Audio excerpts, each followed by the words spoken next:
Let me tell you of the days of high adventure.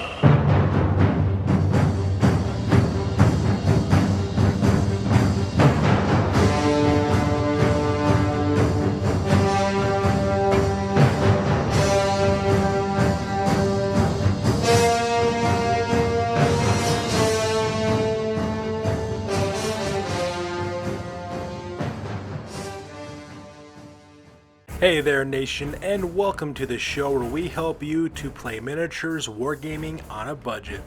It is I, Commander Cheapskate, and welcome back to another episode of the Golden Age. This is our series that is dedicated to Warhammer Fantasy Battle Reports for 8th edition, and on this battle report number 118, it is a 3,000 point battle that is fought between Empire as well as Stormcast Eternals. My friend King Khalifa is bringing the Schwarzwald Free Companies, a 3,000 point Empire army, and I'm bringing the Lords of Azure Skies, my 3,000 point Stormcast Eternals army. So in case if you're just tuning in for the very first time, what's ended up happening with our series of battle reports with the Golden Age, I am taking my Stormcast Eternals army that I originally used for Warhammer Age of Sigmar, and I'm using it in 8th edition Warhammer Fantasy Battle. Now the reason why I was able to do that is because the Bell of Lost Souls website recently published a rule set for 8.5 edition rules for Stormcast Eternals. That way you can use them in your games of Warhammer Fantasy Battle. And the reason why is because we really don't play Age of Sigmar on this channel very often, so because of that, this Stormcast Eternals army was, for the most part, collecting dust.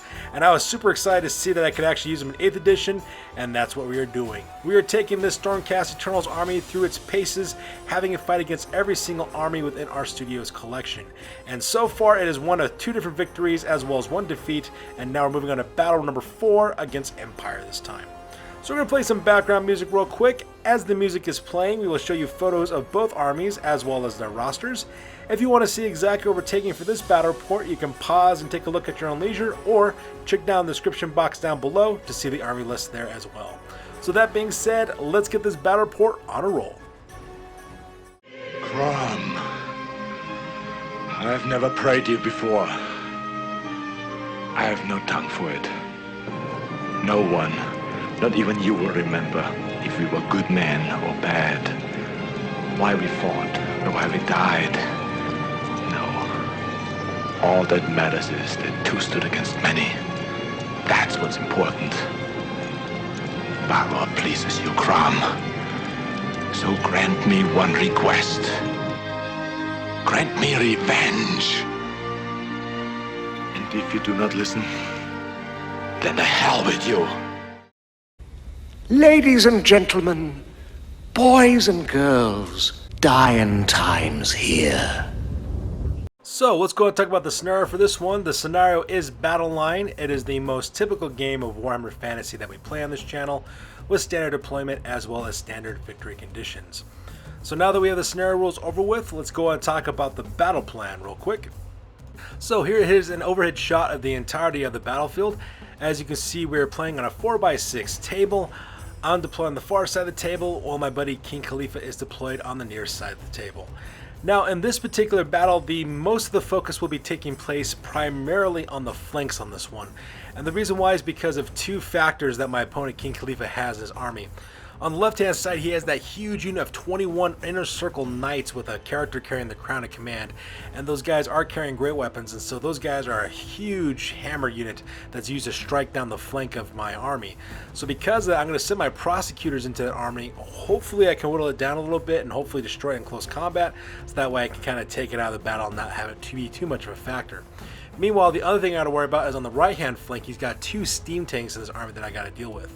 Now, normally I would just use magic or some kind of artillery in order to deal with steam tanks, but because Stormcast Eternals don't have access to war machines or with magic, any of the Lords of Magic with this current rule set, the only thing I can really do is hopefully whittle it down. So what I'm planning on doing is using my Knight Venator, using his Star-Fated Arrow. Hopefully I can take out one of the steam tanks or put enough wounds on her to make it combat effective. At the same time, have my Heralds of the Dawn, my 3 Vanguard Paladors. Hopefully they can whittle down the other one using their Storm Strike Javelins, so that way I can kind of finish them off. And that's pretty much what my focus is. Now, as for the rest of his infantry forces in the center, I'm not too worried about them for the most part, just because he's got a lot of soft core choices. He has skirmishing archers. He also has 2 units of halberdiers as attachments to his huge horde brick of great swords. Now, the great swords I do have to contend with. I do have to worry about those guys a little bit. But then again, my fighters are also really good as well. So my plan is to hopefully whittle down those forces with some shooting attacks. And by the time I have to engage him in close combat, I can defeat him in close combat for the most part. And that's pretty much the plan I'm kind of going with this for this battle report. So with the battle plan over with, let's go and talk about our deployments real quick. Alright, so starting with the deployment for the Schwarzwald Free Companies. On the left-hand side, we have a unit called the Vagrant Brotherhood. It's a unit of 20 Inner Circle Knights with full command. They got full plate armor, as well as barded war horses and great weapons, as well as shields. And they're also riding. I also have the Steel Standard, which means that they can ignore movement penalties for barding, and they can reroll any die rolls of 1 when determining charges, fleeing, as well as pursuits. And leading that unit, of course, is Sir Tybalt Kraus, the Vagrant Knight. He is a captain of the Empire. He's got full plate armor, great weapon, as well as a shield. He's riding a barded warhorse, and he's also packing the Crown of Command, giving this unit stubborn. And right next on the right-hand side, that is the Blue Company, is a unit of 20 halberdiers, which are a detachment unit for the larger unit, the Black Company. Alright, in his center deployment, we have the Black Company. It is a unit of 37 great swords with full command. Those guys are packing full plate armor as well as great weapons. They also have stubborn as well, and they also have the standard discipline, giving them +1 to the leadership. Now, usually when you have a unit with the standard discipline, they can't use the general's inspiring presence ability, but that's not such a big deal because the general of this army is also located in that unit as well. The general's name is Gregor von Konigsmarck. He is an Lector. He's also the general of this army. He's got a great weapon.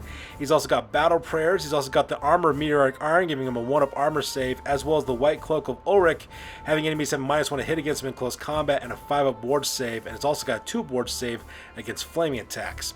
In that unit is also Viktor Helsbraad of the Wilds. He is a level 4 battle wizard lord with a hand weapon. He's got the Book of Ashur, giving him +1 to his cast and dispel attempts. He's also got the spells Earthblood, Flesh to Stone, Throne of Vines, as well as Regrowth. And also in that unit is Dieter Munz, the Griffon Guard. He is a captain of the Empire. He's also the battle standard bearer for this army. He's got a great weapon, full plate armor and shield. He's got the Griffon Banding, which means that this unit counts double rank bonuses in close combats, but they can never pursue a fleeing opponent. Which is not such a big deal because he has 2 detachment units. We talked about the Blue Company on the last photo, and we also have the Red Company on the right-hand side, 20 halberdiers. Now up front, he's got a unit called Rommel's Rangers. It is a unit of 10 archers with bows as well as hand weapons and skirmishers. He's also got 2 5-man detachments of archers also located in the army as well. And leading that unit is Maximilian Max. He's a battle wizard, level 2 with the Lore of Metal. He's got enchanted blades of Iban as well as glittering robes. And finally, making up his right-hand flank on the left-hand side, that is Blitzen. It is a Hellblaster volley gun. Donner, which is a great cannon on the right-hand side. And he's also got 2 steam tanks. He's got the Panzer Baron on the left-hand side, and the right one's called the Panzer Wolf. And that pretty much makes up King Khalifa's deployment on this one. So with that, we go to my deployment next for the Lords of Azure Skies. Starting my left-hand deployment, I have a unit called the Seraphs of the Aether. It is a unit of 5 prosecutors with pair of celestial hammers. Also in that character as well, the unit as well as my character Icarus the Lamplighter. He is a Knight Azeros. He's got Starblade. He's also got the Shriving Light ability as well. And the Shriving Light basically means that all enemy units within 6 inches must add 1 to their leadership tests. And in case of fighting against Beastmen, Skaven, Demons, or Wards of Chaos, it is a +D3 for leadership tests as well. Next on the right hand side, those guys are called the Skyforge Snipers. It is a unit of 3 Vanguard Raptors with long strike crossbows, and that makes up my left hand flank for this one. So on the left half of my center lines, on the left hand side, that unit is called the Zenithal Titans, a unit of 5 Paladin Retributors. They have reinforced Sigmund armor as well as lightning hammers. And then right in the right hand side there, that unit is called the Solemn Martyrs. It is a unit of 10 Liberators. They got Sigmund armor, great weapons, as well as shields. Also leading that unit, I got 4 characters. First of all, on the left-hand side is my General Lord Ios of Azure Earth upon the Thundercaller. He is a Lord Celestin on Dracoth. He's got Sigmund armor, a Sigmarite Runeblade as well, and he's also got the Staunch Defender Commander trait as well as a Runeblade magic weapon. And of course, he's also riding his Dracoth, the Thundercaller. In that unit as well is Jathun the Sullen. He's my Lord Relictor. He's got a Relic Hammer and Sigmund armor. He's also got the Lightning Storms, Healing Storm spells, as well as the Lightning Chariot spell, which basically means that I can remove my chosen unit and set it anywhere within 24 inches from its original position, so long as it's more than 12 inches away from the enemy. He's also got a Dispel Scroll. He's also level 1 battle priest as well. I also got Horus the Stormbringer. He's my Knight Vexilor. He's also my army's battle standard bearer. He's got Sigmund armor as well as a great weapon. He's got the standard of Meteoric standard. And then right next to him we have Jericho the Doomcaller. He's my Knight Heralder. He's armored with a Sigmarite broadsword. He's also got his Thunder Blast ability for his trumpet. And making up the right-hand side of my center deployment, in the front we have the Scions of Mercy. It is a unit of 10 Judicators armed with Shock Bolt bows, and they got 2 Shock Bolt bows in that unit as well. And then right behind them, of course, we have Orion the Sky Hunter. He's my Knight Venator. He's got a Realm Hunter's bow as well as a Star Eagle.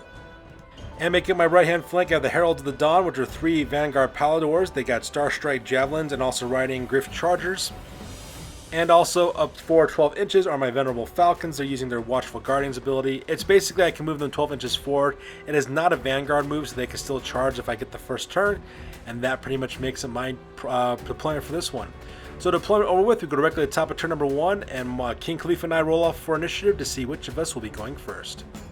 Alright, so that takes directly to the top of turn number 1 for the Stormcast Eternals, and I managed to get the priority on this one, so I will be going first. So the first thing I do, of course, I declare a charge with the Venerable Falcons, and they successfully go directly into Blitzen, which is the Hellblaster Volley Gun, because that thing is terrifying as all get out, and I really need to destroy that Hellblaster Volley Gun.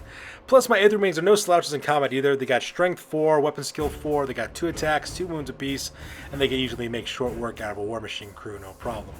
Now, while that is taking place for the rest of my movement, as you can see, most of my army pretty much stays where it's at. My infantry forces kind of stand on the ground for the most part, because for my shooting elements, they basically get to shoot twice if they don't move, so it's kind of best that they just kind of stand on the ground for the most part. However, I did march fly my Seraphs of the Aether over to the left-hand side next to that building in the bottom left-hand corner, so that way I can start harassing my opponent's left-hand flank. And at the same time, I also moved up did exactly the same thing with my 3 members of the Herald of the Dawn, moving to the bottom right-hand corner. You can't see it because the photo got clipped off from the right-hand corner, but they're next to that forest getting ready to launch their Starstrike Javelins against the steam tanks. And that pretty much makes up my movement phase for this one. So here's a close-up of my Seraphs of the Aether getting ready to harass the left-hand flank of King Khalifa's main battle line. And there's also a close-up of my Aether Wings from the Venerable Falcons getting ready to eat this crew alive, so that way I can put that Hellblaster Volley Gun out of commission. And finally, here's a close-up of my Heralds of the Dawn on the far bottom right-hand corner of the battlefield, getting ready to launch their Starstrike Javelins against that steam tank. Now, the reason why I send those guys against the steam tanks is because their Stormstrike Javelins are Strength 5. Now, granted, the steam tank is Toughness 6, but it's still a doable die roll. At the same time, the Starstrike Javelins, they also cause 2 wounds as well, so that's the reason why I'm kind of putting there. They're basically the best option I have towards attacking that steam tank at distance. So with the movement phase over with, we go directly to the shooting phase, and the reason why is because my magic phase, I really can't do much with it right now, so I just pretty much skip it for the most part. Now during the shooting phase, I activate my Skyforged snipers, and those guys use the sniper ability on their long strike crossbows. I have all 3 of them open up directly onto Sir Tybalt Kraus. The first one missed, but the second 2 did manage to hit. The first one did manage to hit as well as wound, putting a wound directly onto him, and the second one I rolled a 6 to hit, which means it counts for the headshot special rule, which means that the shot actually does twice as much damage. I was able to slip through his armor, able to kill Sir Tybalt Kraus, and just like that, first blood goes to me, and that unit is no longer stubborn, which is really important because that unit, the Vagrant Brotherhood, they could really tar down some units when they engage them in close combat. For my next portion of my shooting phase, I open fire with my Scions of Mercy, who concentrate fire with their Skybolt blows directly into Rommel's Rangers. And because those guys didn't move, they get to shoot twice. Needless to say, I just atomized that unit, just killed them all to the last man, all 10 archers who were originally vanguarding up forward for the Black Company. At the same time, I also use the sniper ability for the 2 members armed with shock bolt bows. They opened fire on Maximilian Max. I was able to kill that level 2 wizard as well. So things are looking very good for the shooting phase. And for the final icing on the cake, I also managed to kill off the Panzerwolf as well. I was able to hit it and wound it twice with 2 Starstrike Javelins, able to put 4 wounds directly onto the steam tank, which is absolutely fantastic. And then finally, I finished off with a Star-Fated arrow from Orion the Sky Hunter. In this case, I actually did not get Heroic Killing Blow on this one, however, but I did manage to put the last few wounds on, rolled a 6 on the wounds. So because I managed to kill that vehicle, caused that steam tank to get destroyed, it was all kinds of awesome. So with the shooting phase over with, we go directly to the combat phase, and I was able to kill one member of the crew for the Blitzen. However, they were able to put one wound on one of my Aether Wings, so we're pretty much still engaged in close combat. Which is perfectly fine with me, because so long as that Hellblaster volley gun is stuck in close combat, it can't shoot, and that makes everything better. So that being said, we go directly to the bottom of turn number 1 for the Empire. So with that, we go directly to the bottom of turn number 1 for the Empire, and this photo is taken after the movement phase, and King Khalifa brings the pain. The first thing he does, he declares a charge with the Vagrant Brotherhood. Now, originally, I thought I was super clever by marching up my my prosecutors the way I did, march flying over to the left-hand corner, and the reason why is because I thought that my opponent could not see me because I was so tucked away in the left-hand corner. Ends up that they could actually see one of my fighters, so because of that, they can charge them, and that's exactly what the Vagrant Brotherhood did, charging directly into my prosecutors, which I was not expecting right off the bat, so I do have my work cut out for me there in the combat phase. At the same time, for the rest of the move phase, as you can see, he just marches up the rest of his forces. King Khalifa's Empire army is very much a close combat oriented army, so because he just marches up as quickly as he can for the Red Company, the Blue Company, as well as the Black Company, and the 2 remaining detachments of Rommel's Rangers as well. Meanwhile, the other set of Rommel's Rangers on the right-hand side, the 5 that were dedicated to the Red Company, they charge directly into the back of my Aether Wings, so my Venerable Falcons are now stuck in a pincer attack between the Hellblaster volley gun as well as those 5 skirmishers. And for his very last unit, he then activates his steam tank, the Panzer Baron, generates 5 steam points, and actually rams his steam tank directly at my Heralds of the Dawn, so that part was kind of crazy as well. So here's a close of the Vagrant Brotherhood smashing directly into my prosecutors, and to be honest, I don't know how that combat's going to go, just because these guys are hard-hitting and they also have really high armor saves, so I do have my work cut out for me on the left-hand flank here. And here's a close-up of the Red Company, the Blue Company, and the Black Company marching up as quick as they can with the 5 remaining archers on the left-hand side. And here's a close-up of the 5 members of Rommel's Rangers, as well as the crew of the Blitzen engaging my Venerable Falcons in close combat. And here's a close of the Panzer Baron ramming directly into the Heralds of the Dawn. And that one's going to really hurt. And the reason why is because he generated 5 steam points. 1 steam point was used in order to turn the tank. The other steam point was used for it to crash directly into my guys, which means he has D6 plus 3D3 impact hits that are going to be going directly into my Heralds of the Dawn. So that part is absolutely terrifying. So with the movement phase over with, we go directly to the magic phase. And for my opponent, King Khalifa, he had a pretty uneventful magic phase. He tried to cast Throne of Vines off, which I was able to dispel. He also tried to cast off Flesh to Stone, which I was able to stop as well. However, he did manage to get Earthblood through, so because of that, now the Black Company has a 5-up regen save. So the magic phase over with, we go directly to the shooting phase. And in the shooting phase, disaster strikes. My buddy King Khalifa takes aim with Donner, has it fire that cannon 10 inches from the back. It actually travels 8 inches, so all he has to do is roll at least a 2 for it to bounce. It bounces, hits my Orion, the Sky Hunter. I do try to ward save, but unfortunately though, I failed that ward save, and he actually puts 5 wounds directly on Orion, the Sky Hunter, and just like that, my Knight Venator is killed. So that part was kind of sad. So the shooting phase over with, we go directly to the combat phase. And in the combat phase, he managed to put 6 wounds directly onto my Heralds of the Dawn, killing one of my Vanguard Paladors, so that part was kind of sad.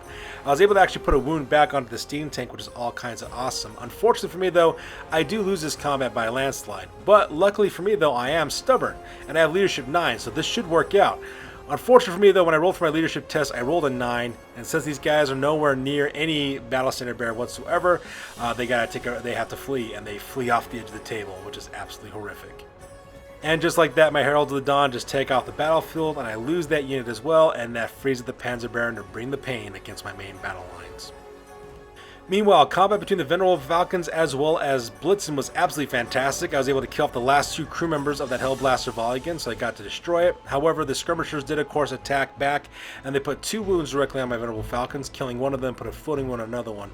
Unfortunately for me, though, I do lose this combat. I think I lose it by 2. No, sorry, I don't lose it by 2. I lose it by 3, which means the leadership of my Venerable Falcons drops to leadership 3. Obviously, I failed that break test, and my Venerable Falcons flee.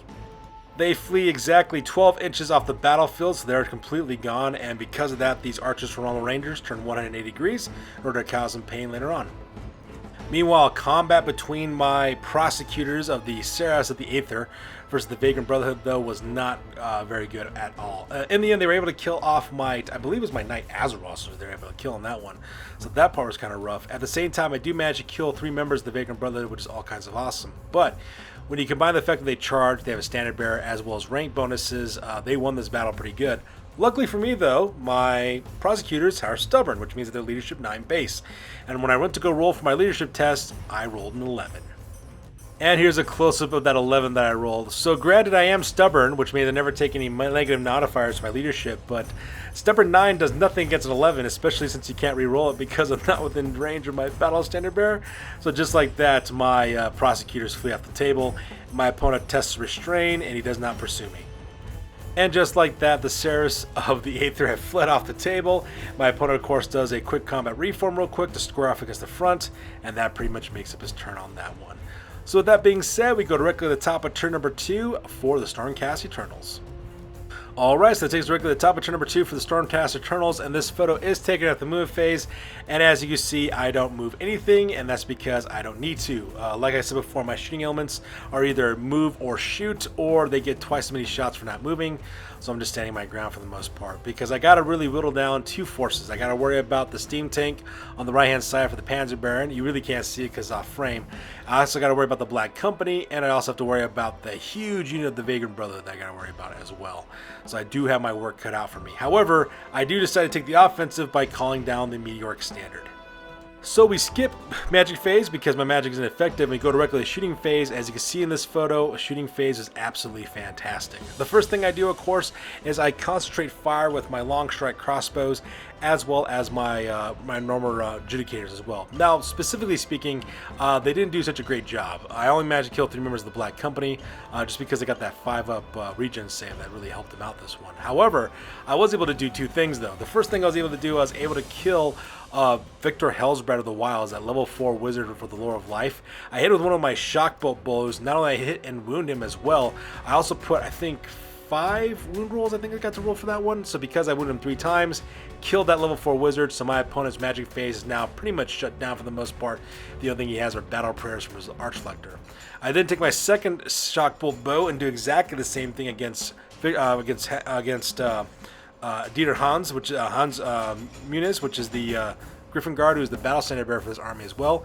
I was actually able to hit and wound him. I got 3 wound rolls. I wounded him twice and killed him, and just like that, the army's battle standard bearer is also dead. So that part was pretty impressive as well.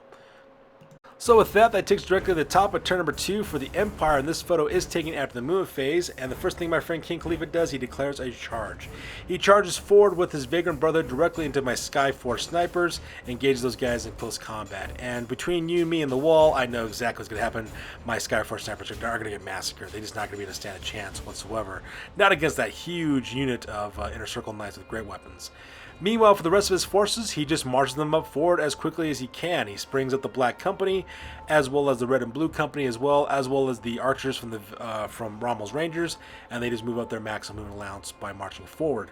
At the same time, he also generates 5 steam points one more time for the Panzer Bearer. Was able to get that off, no problem. Unfortunately for him, though, he kind of flubbed for his rolls, so he rolled a bunch of 1s, so he only moves up, I think, like 8 or 9 inches forward is what he does. Use all of his steam points in order to move forward, so he doesn't get able to use his cannon at all whatsoever, so that part was kind of sad. And that pretty much makes up his move phase for this one. So here's a close-up of the Vagrant Brotherhood smashing directly into my Skyforce sniper, and I know that my 3 Vanguard Raptors are not going to stand a chance whatsoever.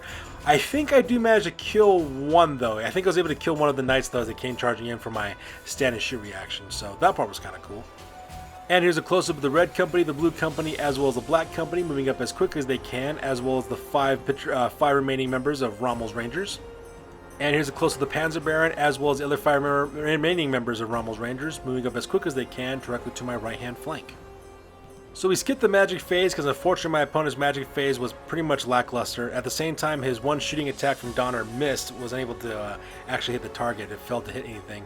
So because of that, we go directly to the combat phase in this one. And as you can see in this photo, he has no problem whatsoever slaughtering all 3 members of my Skyforce snipers. I do manage to kill 2 Knights, but it doesn't matter though because my 4 Skyforce snipers get killed to a man. And because that is a quick combat reform and angles his unit to the right hand side, so just like that, those guys are now staring down the barrel on my left hand flank of my battle line. So with that, that takes us directly to the top of turn number 3 for the Stormcast Eternals, and this photo is taken after the move phase. And for this one, I decided to take the charge. I charge in forward with my Zenithal Titans. They go directly into the front of the Vagrant Brotherhood, engage those guys in close combat, so that part is pretty nice. Meanwhile, the rest of my army just stands their ground. Once again, I have no reason to move. My shooting elements get to shoot twice, for those of you who when they don't move and they get to shoot in that same turn. At the same time, though, I'm trying to whittle down my opponent as best I can before he can close the distance with me. And so I have my work cut out for me for the most part. So here's a close-up of my Zenithal Titans engage in close combat with the Vagrant Brotherhood, and I'm actually pretty excited to see how this combat goes, just because each of my Titans have 3 wounds apiece. They also have Thunder Hammers, which means they cause twice as many wounds on a to wound roll 6, so I am kind of looking forward to see exactly how this combat goes. And here's a close-up of my infantry forces from the Solemn Martyrs as well as the Scions of Mercy, just staying their ground for the most part. And it's also during this time that I decided to use the Meteoric Standard and to bring down the Comet directly upon my opponent. And that's exactly what I do. I basically put the Comet right in the space between the Black Company as well as the Red Company as well, and I rolled a d6 to see how many inches would be involved. I was actually rolling, I think, 4 inches, so I hit both units. I get 2d6 strength 5 hits. As you can see in this photo, I almost quartered the Black Company down almost a quarter, which is kind of cool. At the same time, I managed to kill 6 members of the Red Company, so that part was pretty much awesome. And in the magic phase, I strike with a vengeance. The first thing I do, I managed to generate 4 power dice, so don't get very many power dice in this one. My opponent had 2 of them. So because I decided to put all 4 directly into Lightning Chariot, which is a level 9 bound spell, and what that does, it takes my unit, and I can put it anywhere on the battlefield 24 inches away from its original location, so long as more than 12 inches away from the enemy. My opponent did try to dispel it, but unfortunately he did not have the juice in order to do that, and as you can see in this photo, I basically teleport the Solemn Martyrs all the way across the other side of the battlefield, looking straight at the back ranks of the Black Company as well, which is all kinds of awesome. Pretty much my plan is to basically just engage, just do that the entire time if I can. Basically just leapfrog around my unit, forcing my opponent to chase me around until eventually they will down his forces enough to where I can engage him in close combat and finish him off that way. And in the shooting phase, good gravy, the shooting phase is all kinds of awesome. The first thing I do, of course, is I basically declare a trumpet blast with my character, from Jericho the Doomcaller. Jericho the Doomcaller basically puts his trumpet blast directly onto the Black Company. At the same time, I also fire with my Adjudicators as well. For their first set of shots, they go directly into the left-hand side of the Black Company, and for the second round of shots, they go directly into the Red Company as well. So you can see, by the time I got done, I managed to kill 12 members of the Black Company, which is all kinds of awesome, as well as 4 more members for the Red Company as well. Unfortunately for me, though, my opponent does pass his pranic tests, so he is standing his ground for the most part, but at the same time, though, made that huge unit of greatswords a much more manageable sized unit. And in the combat phase, the fight between the Zenithal Titans as well as the Vagrant Brotherhood was absolutely fantastic. They managed to kill one of my paladins, which was kind of sad, but I was able to kill 3 of theirs as well. Needless to say, I lost this battle because of rank bonus and standard, but I am stubborn, so I passed my break test, and we're still engaged for another round of close combat. So that takes directly to the bottom of turn number 3 for the Empire, and this photo is taken after the movement phase. So a couple of things. First of all, he declares a charge with the Red Company. The Red Company goes charging directly into my Adjudicators from the Scions of Mercy. I do a stand and shoot reaction, and I was able to destroy the last of the Red Company as they came charging forward, so that part was kind of nice. He then declares charge with the left-hand elements of Rommel's Rangers, who go directly to the back of my Zenithal Titans. So now my Zenithal Titans are caught in a pincer attack between archers as well as members of the Vagrant Brotherhood. Now for the rest of his infantry forces, it's a quick combat reform for the most part. The Blue Company turns 180, same thing with the Black Company turning 180 and adopting a column formation to give themselves rank bonuses. At the same time, he also generates, I think he generates 4 steam points, I think he does this time, and for the Panzer Baron, and unfortunately for him though, he misses hitting my unit by 2 inches, so he's kind of dead in the water right there on the top. And that pretty much makes up his move phase for this one. So from the movement phase, we skip the magic phase and go to shooting phase, and unfortunately for my opponent, when he tries to fire Donner, he rolls a misfire, and he rolls a misfire 1, and just like that, his great cannon explodes. Rarely happens, but it's super demoralizing when it does, so that part was kind of rough. So with the shooting phase over with, we go directly to the combat phase. And once again, the combat phase. I was able to kill 3 members of the Vagrant Brotherhood, which is all kinds of awesome, and the Vagrant Brotherhood was able to kill one of my Zenithal Titans, which is kind of sad. The archers did nothing against my Titans, so that part was kind of cool. I do lose this combat, but lucky for me though, I do pass my leadership test, so we're sticking around for another round of combat.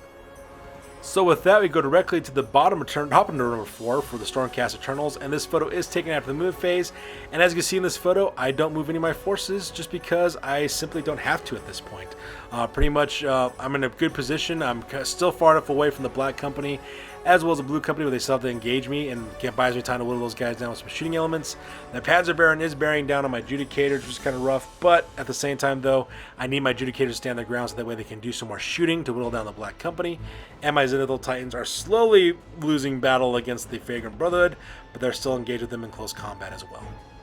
So here's a close-up of the move phase. In the upper left-hand corner, my Zenithal Titans are still engaged in close combat with the Vagrant Brotherhood, as well as Rommel's Rangers. And here's a close-up of my Scions of Mercy getting ready to shoot and at the same time preparing themselves to be charged at by the Panzer Baron.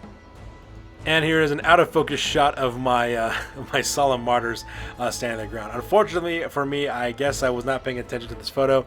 I got a beautiful picture of that dead tree though, and that shows off the camera's wonderful depth of field effect on the camera, so that part's kind of cool.